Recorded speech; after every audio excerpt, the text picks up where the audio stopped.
Hello everyone, this is Deaga, and today we're going on a hunting spree in the Frost Islands. Barioth spawned in that northern area, which is pretty close to the northern camp, so it'll be our first victim. Is the mic deal here, so we can wire bug right through. We can take the Mega Demon Drug later, no problem.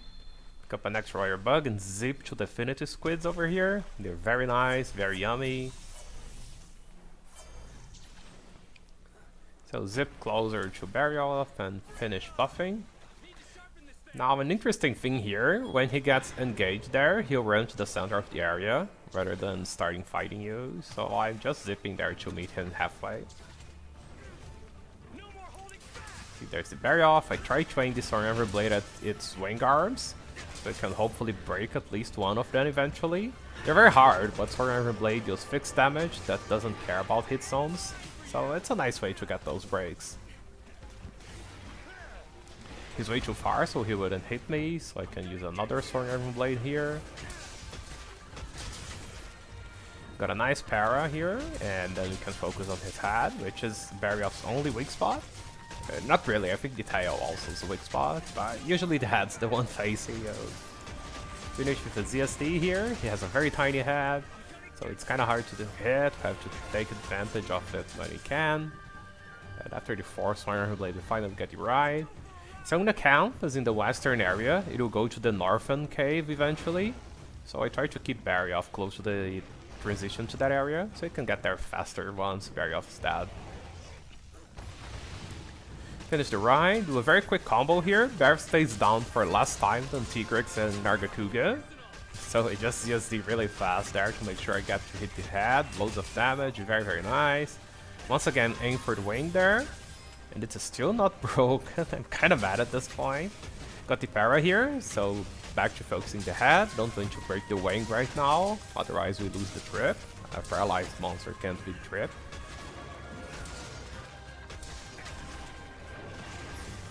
I don't think the tail would hit me, but the Sweet Charger was nice to refuel gauge anyway.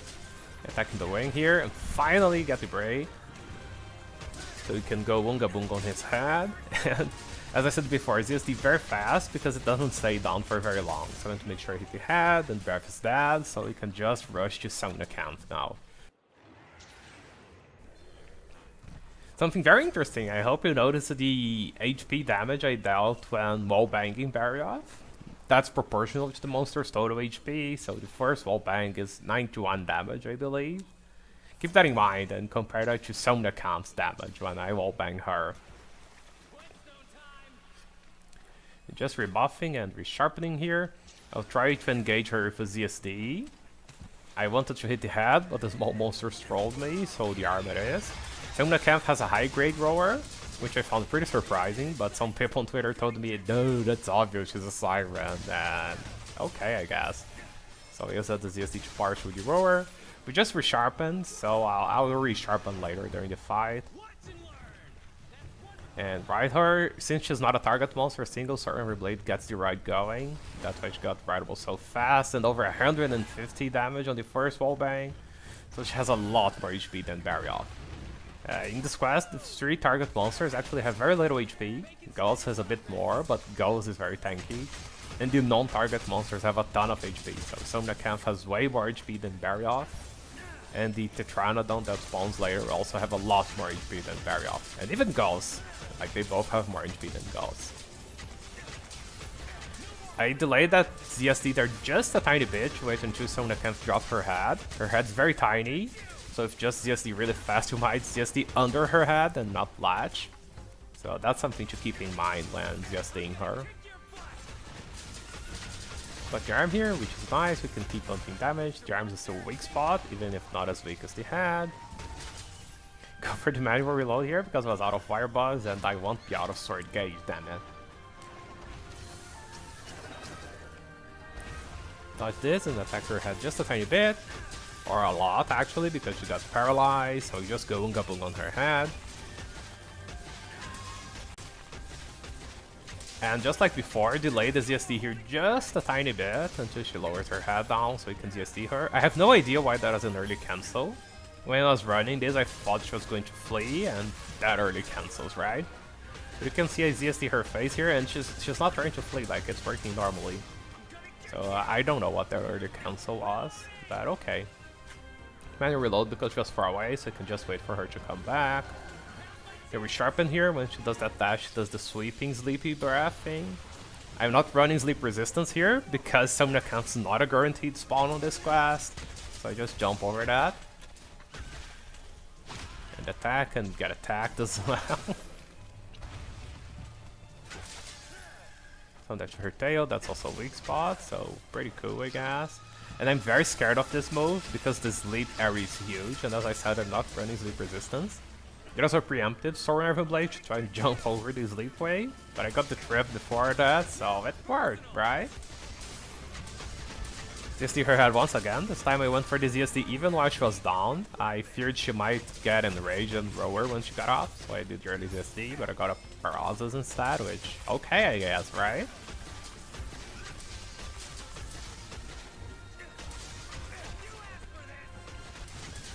And there, she's dead. There are 3 possible monsters that might spawn here, besides the target monsters and Tetranodon later. One Somnacanth, but Mizutsuni and Tigrex are also possible spawns. Tigrex tends to be the worst one from a speed running non-target monster's perspective, which is a pretty weird perspective admittedly, because it charges all over the place and wastes a lot of time. Somnacanth and Mizutsuni are more well behaved, let's say it like that. They're easier to bully. Rewatching this, I noticed that I didn't actually take the might pill, so that's a mistake, but whatever. The Nabber helped me there a bit, got a bunch of paraprocs on Lagombi, so I just parried it instantly. Thanks Vinabra for trolling the monster rather than me. Went for this charge with Crit Camp there, and then we can go Wunga Bunga on its butt, just like her Zero's. But Lagombi's butt is actually a bit harder to hit. Her Zero's has a kind of a tiny white tail there, and you can see that Lagombi's is very thin near his rear. So sometimes you hit the hind legs instead, which is not as good as hitting the actual butt. But okay, we take those. Another parry here, so we get Nunga Bunga once again. Reposition to try and hit his actual butt here. And just get Wunga on the butt. But you can see from the numbers that not all hits are actually on his butt, a lot of them are on the legs. Just need to make sure this bunny can't slide away from me and get very lucky with the dunk there. They're super inconsistent, right? You gotta dunk Lagombi during his jump attack, which is very, very hard to do. But when you do get a long dunk, so that was very nice, very worth it CSDing the bunny.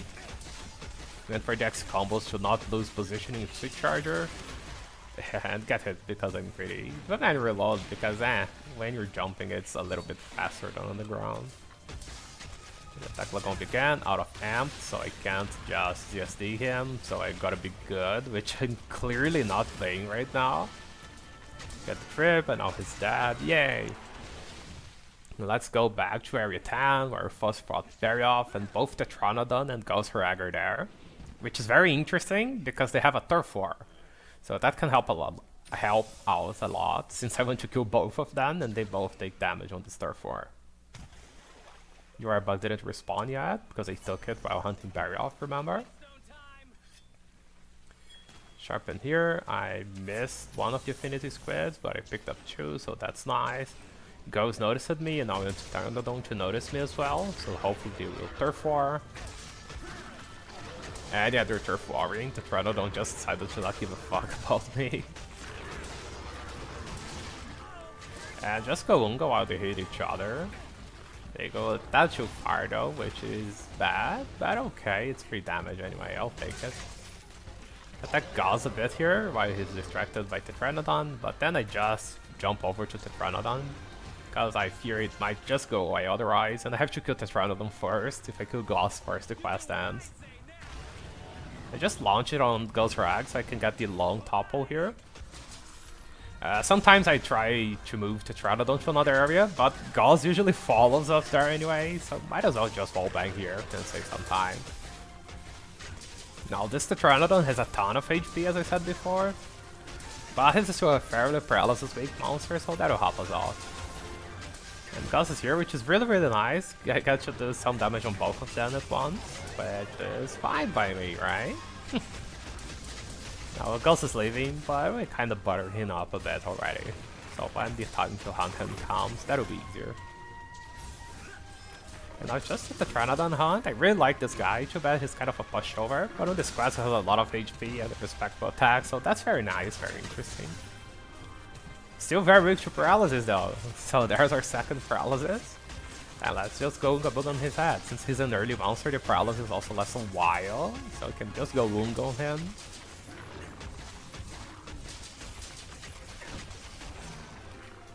Get out of the way from that, and then we can Sweet Charger in and punish. When it does this smaller standing up attack from idle like that, he'll keep attacking afterwards. But when he does this 1-2 and then 1-2 palm slams, he'll always stop to taunt later. That's why I sharpened there and use a save. So from idle unsafe, this is a quick punish. But when he does the smaller slap square, so 1-2 and then stands up, he'll always taunt afterwards. And then you can go for a longer punish. And then he decided to actually taunt afterwards and change areas, so he can attack a bit more. Couldn't stop this, didn't get another paralysis or anything. Wirebug's still not there, but we can just zip through.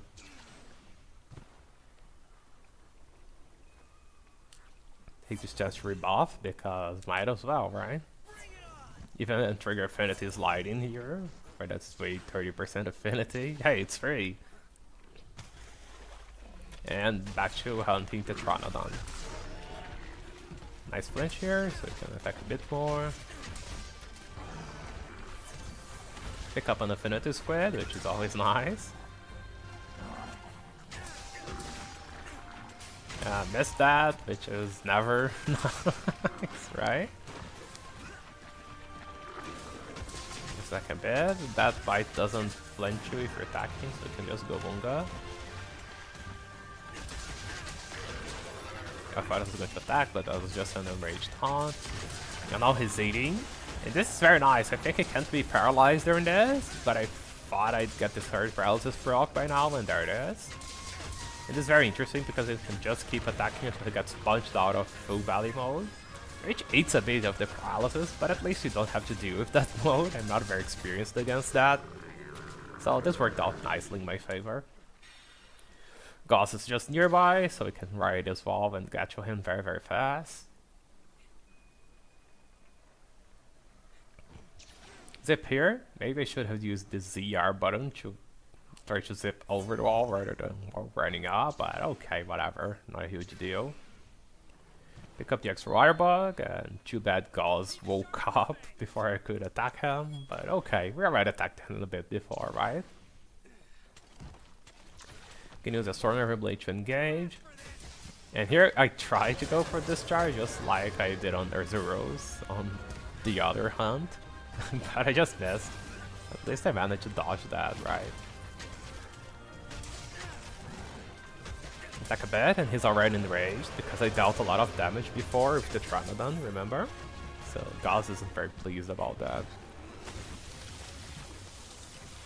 Launch the first Ice Spin, and then you can attack under the second one, and just go Lunga Boom on his arms. Launch this, and close back in. Got a paralysis, which is nice, sure. 3 damage. And you just go for a standard combo here. Unga Boonga, very Unga, very Boonga.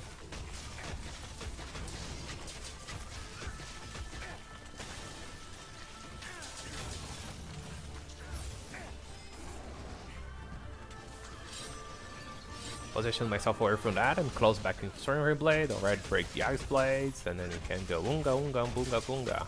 No ZSD here because Goss with no Ice Swords is very dangerous to ZSD. The close swipes can eat your HP very fast. Next step to avoid that, and then close back in. Another paralysis, so we take those, right? As usual, just go Unga Boonga during paralysis. But here I'll try to ZSD one of the arms when the paralysis ends, just like this. Because I knew for sure it was going to run away and try to do the Ice Wings. If it did the jumping attack, I might have missed the ZSD. but it ran, so I didn't. Here, I think I made a mistake. I kept attacking. I think I should have sharpened here. My sharpness was very, very low. But now I have to push through with it. Low sharpness, oh well. Damage, right? Gotta keep attacking those ice blades. No real openings to sharpen here.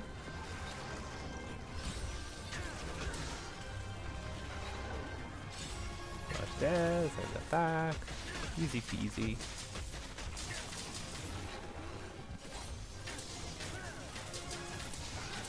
I'm also trying to break the blades really fast because I think he was going to that special animation to leave rage mode, but then I flinched him. I wanted to sharpen here, but then I thought, oh, maybe I'll get a third paralysis and prevent him from limping away, which I didn't. But he just limped away to a very nearby area, so that's fine, right? We sharpen here because green sharpness is just too much.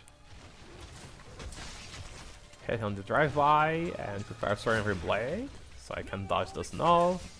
And he's already dead. See? Already dead.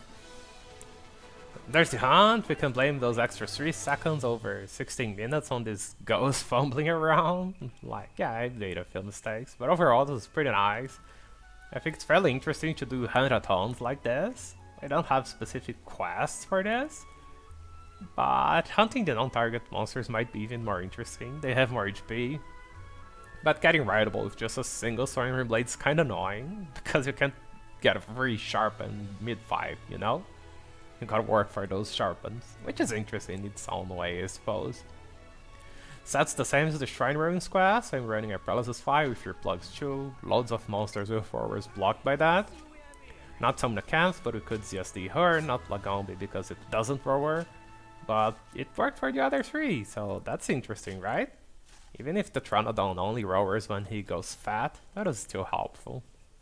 Yeah, I am a huge simp for your plugs too. I highly recommend that skill when it works. And as usual, thank you all so much for watching, and I hope to see you on the next one. See ya! Bye bye!